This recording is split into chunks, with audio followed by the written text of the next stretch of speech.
आपल्या गावी म्हणजे देवाच्या घोटणे गावाला आणि आता शिमगोत्सवासाठी मी आता चाललो आहे माझ्या मामांच्या गावाला. त्याकडे जाता आता बोललो एक ब्लॉग करावा, छोटासा असा ब्लॉग त्या गावच्या मातीबद्दल, गावची माहिती थोडीशी द्यावी. ह्या रस्त्याने चालू आहे, ग्रामपंचायतीच्या रस्त्याने बालसाठे माध्यमिक विद्यालयाच्या बाजूने. चला तर मी तुम्हाला सगळं माझं गाव आणि गावाच्या बाजूच्या गोष्टी दाखवतो. तर तुम्ही पाहाल ही माझी इथे शाळा आहे. आता मी तिथे जातो शाळेमध्ये. आता शाळा सुटली असेल, शाळा बंद असेल, टाईम झाला आहे. पण आपण पाहू शकतो ज्या शाळेत मी शिकलो, लहानाचा मोठा झालो, तिथून आलो आहे. हे इकडे नवलादेवी मंदिर आहे मागे.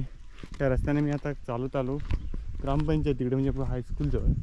हायस्कूल आमच्या गावाचा एक कट्टा आहे, म्हणजे जशी बोलतात ना कट्टा, जिथे सगळी लोक बसलेली असतात.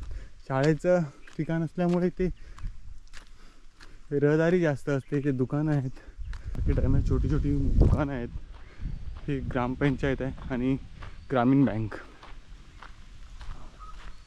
हे सगळं शाळेचं पटांगण. ही शाळेची इमारत, इथे ही जुनी इमारत आहे. इथे प्रार्थना वगैरे होते, वाचनालय होतं. हे कॉलेजची इमारत असं. हे बालसाठे माध्यमिक विद्यालयाचं अंगण शाळा हे पाहू शकता. आता बंद आहे, म्हणजे शाळा सुटली आहे. शिमगोत्सव असल्यामुळे थोडंसं लवकर शाळेला सुटते, त्यामुळे मी बाहेरूनच सगळं टाकेन, आतमध्ये असं जाणार नाही. तुम्ही पाहू शकता बालसाठे माध्यमिक विद्यालयाची ही इमारत.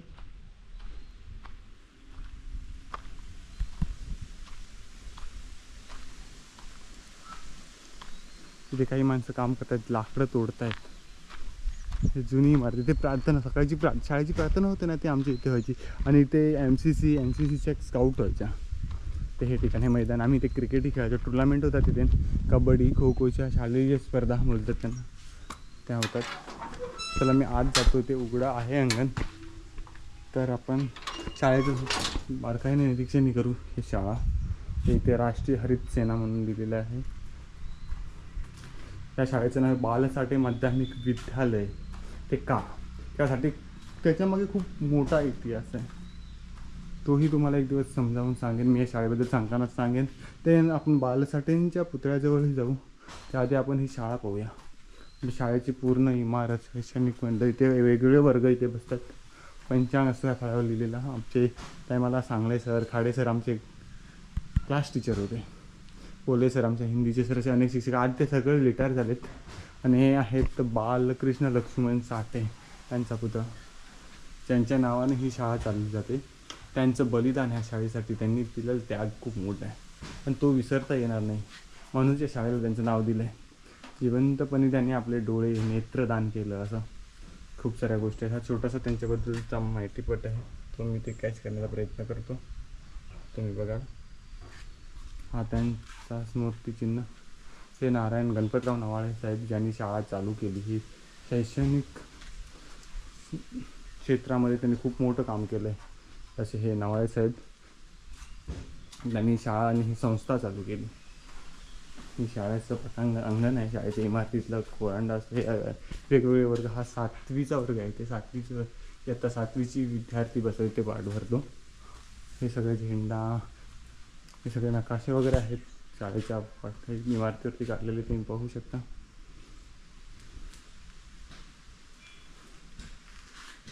खूप जुनी इमारत आहे. आम्ही असल्यापासून आम्ही ह्या शाळेत शिकायचो, तिथे शिकलो. हे थोडंसं कुंपण वगैरे आता घातलं आहे, त्यावेळेला पूर्ण ओपन होतं. हे इथूनपासून पूरपर्यंत पूर्ण ओपन होतं. अशा मोठं ओपन मैदान होतं, तो स्टेजही नव्हता. आज स्टेज वगैरे सगळं बांधलं आहे. तिथे कुंपणही केलं आहे. विद्यार्थी झाडं वगैरे लावली, विद्यार्थ्यांसाठी एक वेगळी शिस्त यावी म्हणून.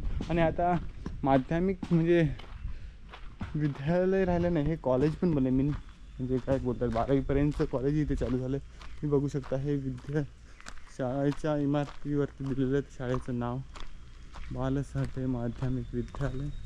मी थोडंसं मोठं करतो, झूम करून बघू, तुम्ही बघू शकता तेवढं दिसेल इमारतीचं.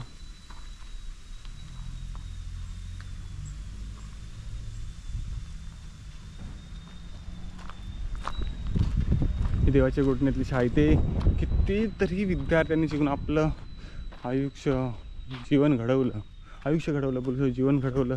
शैक्षणिकदृष्ट्या इथे जे विकसित झाले, शिकले, खूप मोठे झालेत. आज खूप मोठ्या मोठ्या पदांवरती मुंबईमध्ये नोकरी करताना आहेत. खूप लोक शिक्षण क्षेत्रातही खूप मोठे झाले ह्या शाळेत शिकून. अशी ही माझी शाळा. ही आमची मराठी शाळा, इयत्ता 4थीपर्यंत, 1ली ते 4थीपर्यंतची शाळा. त्या शाळेत इयत्ता 1ली ते 4थी आम्ही शिकलो. आम्हाला आपटे गुरुजी ते शिक्षक होते. आम्ही आठवतो आपटे गुरुजी, सोनावणे गुरुजींची शिस्त त्याने आमचं जीवन घडवलं. आजही त्यांना विसरता येणार नाही. हायस्कूलमध्ये आल्यानंतर खाडेसरांची शिस्त, खाडेसरांनी लावलेली शिस्त आयुष्य जगण्यात खूप मोलाचा वाटा देऊन गेली. खाडेसरांचं एक गुरुमंत्र होतं, ते आजही तंतोतंत मी पाळतो असं मला वाटतं. वाचाल तर वाचाल. पुस्तकं वाचण्याची जी आवड आहे मला, ती आवड मला या शाळेने लावली, किंबहुना खाडेसरांनी लावली असं बोलू शकतो. या शाळेने लावली. जो काय आयुष्यात मी आज आहे, जीवनात काही करतो, तो छोटा मोठा नोकरी धरून स्वतःचं पोट सांभाळतो आहे, हर फॅमिली सांभाळतो आहे. हे क्षेत्रात काही करते माझा आणि मी करण्याचा प्रयत्न करतो आहे या शाळेमुळे, या गावामुळे. त्या गावाचं मी देणं लागतो. मुक्काम पुष्टी वाचेकोटने. आणि हे शिक्षण प्रसारक मंडळाचे ते फलक लागलेलं आहे, बघू शकता. इथे बसस्टॉप आहे ग्रामपंचायतमधून. ते पूर्वी इथे दुकानं होती, आजही आहेत, आधी दुरावस्थित झालेली आहेत. आता मी शाळेतून पुढे ग्रामपंचायतीवरून पुढे आलो आहे चालत. पाटवाडीवरती माझा मामा आहे, गणेश गावले असं माझ्या मामाचं. तर जाताना रस्त्याला अशी एका ब्राह्मणांची म्हणजे परांजपे म्हणून आहेत, त्यांची नारळाची बाग लागते. अतिशय सुंदर अशी बाग त्यांनी बनवली आहे. चांगलं गावातील लोक असं बाईक घेऊन चाललेत. आम्ही जेव्हा गावाला होतो त्यावेळेला रस्त्याला एक गाडी नाही दिसायची. आम्ही घाबरायचो असं, ट्रक वगैरे आलं की ट्रकमध्ये पोरं चोरून नेतात असं. आज अशी काही भीती राहायची नाही. आज खूप डेव्हलप झालं आहे का, रस्ताही खूप सुंदर झाला. मी नेहमी बाईकने येतो, बाईक राईड करतच येतो मुंबईवरून. पण आता अचानक यायचं झालं म्हणून मग कसं ट्रेनने आलो. ते पण जनरल डब्यात गर्दीत बसून, बाथरूमच्या बाजूला बसून बोलतात त्या प्रकारचा काहीतरी प्रकार होता तो. पण आलो होळी उत्सवासाठी. तर बोलतो चला आता चाललो आहे मामांच्या घरी, तर थोडंसं ब्लॉग करावा. पहिला ब्लॉग आहे माझ्या आयुष्यातला. ह्यापुढे मी नक्कीच चालू करेन. आणि मी माझ्या गावातल्या माझ्या शाळेबद्दल माहिती देतानाचा मी ब्लॉग बनवतो आहे, माझ्या गावाबद्दलचा मी ब्लॉग बनवतो आहे. याचा मला खूप आनंद आहे. हा पिंपळाचं आणि वडाचं झाडाचं मिक्स आहे, 2 झाडं आहेत एकत्रच ती. पण खूप खूप जुनं झाड आहे. बोलतात की 100-200 वर्षापेक्षाही जुनं हे झाड आहे. असं ह्याला बिस्कुट वड बोलतात. का असं नाव पडलं आहे ते मला माहिती नाही, पण खूप जुनं आहे आणि खूप पूर्वीपासून ते बोलतात. आम्ही शाळेत, मी खूप वेळा मामांकडेच राहिलो. खूप माझं बालपण माझं मामांकडे गेलं आहे. तर शाळेत येताना इथूनच यायचो. तर त्या झाडाखाली आम्ही सावलीत बसायचो, कधी शाळेत येताना टाईमपास करत. असं या जुन्या आठवणी आता जागा व्हायला लागल्या. हे पूर्ण ओपन होतं आणि ते ह्या आता तुम्हाला नारळाच्या झाडं दिसतील ना, तिथे आम्ही क्रिकेटचे टुर्नामेंट भरवायचो, अशा स्पर्धा भरायचो. गाव लेवल या शाळा लेवलला 8वीपर्यंतच्या 5वीपर्यंतच्या स्पर्धा, 5वीपर्यंतचीच मुलं खेळणार असं स्पर्धा अँड्रम ओपन असायच्या त्या. नंतर अँड्रम बॉक्सच्या सुरू झाली काय. त्या टायमाला खूप क्रिकेट खेळलो. आता नाही, मुंबईला गेल्यानंतर सगळं बंद झालं. नोकरी आणि जबाबदाऱ्या घराच्या सगळ्या पडल्यानंतर खेळ मैदानं सगळी सुटली. आणि छंद जोपासणं म्हणजे फक्त जोपासलं आहे बाईक रायडिंग आणि हे कॅमेरा घेऊन फोटो काढ, काही ब्लॉग बनव असंच. पण ते ब्लॉग बनवायचा योग, यूट्यूबवर टाकायचा योग आला नव्हता. आता मी बनवतो आहे पहिला ब्लॉग. ते बघू शकता की गाय आहे, ते नशी चारा खाते, पूर्ण सुकलेलं आहे. यावर्षी हापूसचे आंबे खूप कमी आलेत. झाडांवरती कुठे आंबेच दिसत नाही. चाललं आहे सगळं. हे सुंदर असं गाव आहे. रस्ताही खूप सुंदर असं बघितल्यावर असं वाटतं की यार आपल्या गावात किती सुंदर हिरवळ झाड आहेत. प्रगती म्हणजे फक्त गावांचं शहरीकरण करणं नाही, त्याबरोबर सुख नांदतं का. गावात ज्यावेळेला आम्ही होतो त्यावेळेला खूप सुखी होतो. आमच्या पायात चप्पलही नसायचं, आम्ही खूप सुखी होतो. डांबरीकरणाचे रस्ते नव्हते, लाल रस्ता होता. त्याबरोबर प्रगती होती, डांबरीकरणाचे रस्ते झालेत आणि गाड्या आल्यात. पण माणसं सुखी नाही झालीत. आज पैशाची निश्चित भटकत आहेत. पूर्वी शिमगोत्सव म्हटलं की असे रस्ते गजबजलेले असते आणि आज रस्त्यावर कोणीच दिसत नाही. बाहेर गावचे खेळ यायचे, खेळ म्हणजे देव येतात, पालख्या येतात, ते येत असायचे. आता खूप कमी झाला हा प्रकार, खूप कमी होत चालला. काही दिवसाने हे नामशेष होईल याची भीती वाटायला लागली. जे आपल्या पूर्वजांनी काहीतरी करून ठेवले चांगल्या गोष्टी, त्या हळूहळू गायब होतात की काय याची भीती वाटायला लागली आहे. इथे ब्राह्मणवाडी आहे, इथे आपटे सर राहायचे. मला 5वी ते 8वीपर्यंत गणित शिकवायला होते. त्यांचं घर आहे इथे बाजूला. माझा मित्र आहे संकेत म्हणून, त्याचं क्लिनिक आहे. हा डॉक्टर झाला आहे तो. आमच्यावरचे खूप सारे माझ्यावर वर्ग मित्र काही इंजिनियर झाले, काही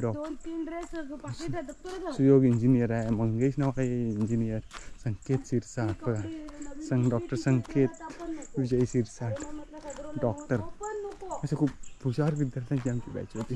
तेच बघा. आणि आता मी आणि माझ्या मामांचा मुलगा चाललो आहे शेतीमध्ये. करवंद काय काय भेटतं, जंगलचा मेवा काय खायला भेटतो का ते बघायचं. चला चालतो, बघू आपण काय काय भेटतं ते. आता मित्रांनो आता मी झाडावर आलो आहे. ही करवंदाची झाडी दिसते. आता करवंद कुठे धरली ती बघूया. कोकणची काळी मैना बोलतात. ती अजून पिकायला लागली नाहीत, कच्चीच आहेत. मी माझा भाऊ गौरव मामांचा मुलगा, हे बघा छोटी छोटी आहेत, बघू शकता. थोडंसं खाऊन बघतो खूप वर्षानंतर कशी लागतात ते. आंबटच असणार आणि काय. आणि करवंदाची फुलं व्हाईट कलरची.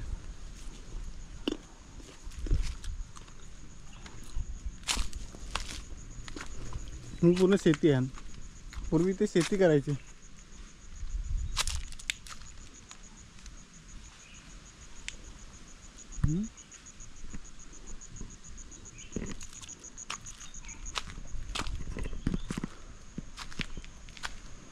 उलटा का दिसतो मित्रांनो. ह्याला तोरणं बोलतात. ती बघा मी तोडून आणली. ती मुलं आता गेली होती. कुठे गेलेले रे तुम्ही? ते कुठे झाड आहे तोरणाचं, आहेत का तिथे अजून? संपली, खाऊन टाकली या लोकांनी. ह्या आमची शेती आहे बघा, इथे सगळी ही आमचीच शेती आहे. आम्ही शेतीत बघायला आलेलो. आमची जागेत कोणी काय केलं की नाही. बघा बघा बघा, हे बघा हे बघा. आणि किती झाडात काढले बघा इथे पाना झाडांचे. मस्त असं कोका बनवून ती काढतात. दाखवते जरा. हा हे बघा, आणि फळ आहेत ती खायला एकदम मस्त गोड असतात आणि सुंदर. मी पण त्यातली थोडीशी घेतो आता खायला. कोकणात आल्यानंतर, गावी आल्यानंतर जर अशा वस्तू नाही खाल्ला, कोकणचा मेवा नाही खाल्ला तर मग काय.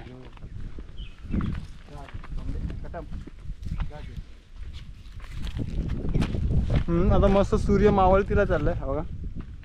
संध्याकाळचं वातावरण सुंदर, हवा असं थंड हवा सुटते.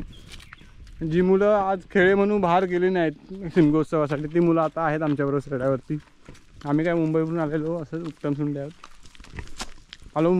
तर शेतीत आलो, बघूया चला बोलू सड्यावरती जाऊन मस्त की जरा काय वातावरण आहे ते बघू म्हणून तिथे आलो. करवंद धरली आहेत की नाही, आंबा फणस काय. मग ह्या वर्षी एवढी जास्त काही दिसलं नाही. बघा आता करवंद काढण्यासाठी आम्ही आता इथे जंगलात आलो, पण करवंद काही पिकी कुठे भेटत नाही आहेत. हिरवी आहेत, कच्ची करवंद आहेत इथे. तर आता पिकायला खूप टाईम आहे अजून. म्हणजे मार्च महिना झालं, एप्रिल मेपर्यंत पिकतील.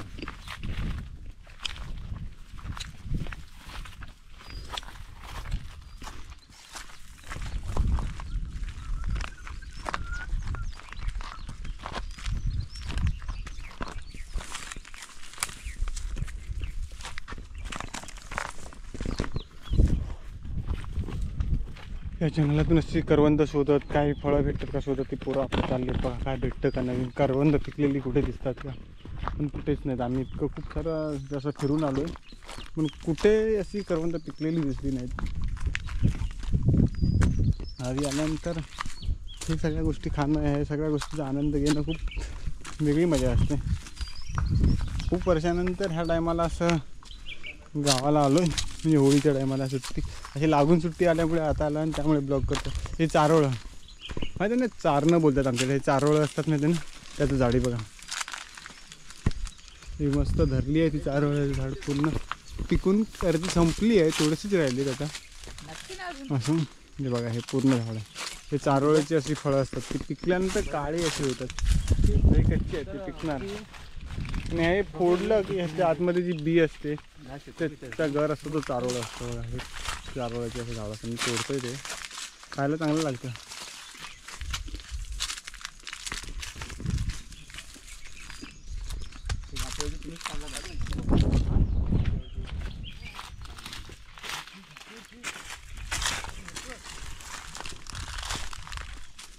गौरव कुठे कुठे घेऊन जातो मला काय माहिती नाही.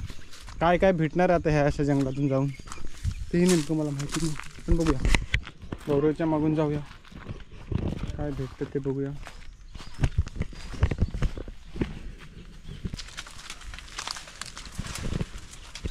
हे माकडासारखे वर चढलेत. आता हे काय करणार चारोळ उगाच? कवळी याची पिकलेली नाहीत ना? पिकलेली काढा. एवढीशी काढून काय फायदा? आमच्या पहिल्याच्या ह्याच्यावर जा ना चारोळीच्या झाडावरती.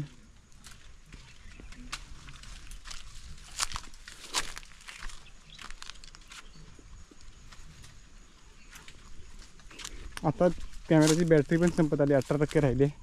चला हा ब्लॉग मी इथेच संपवतो. खूप तसा लांबवत नाही, छोटासा पहिला ब्लॉग आहे माझा.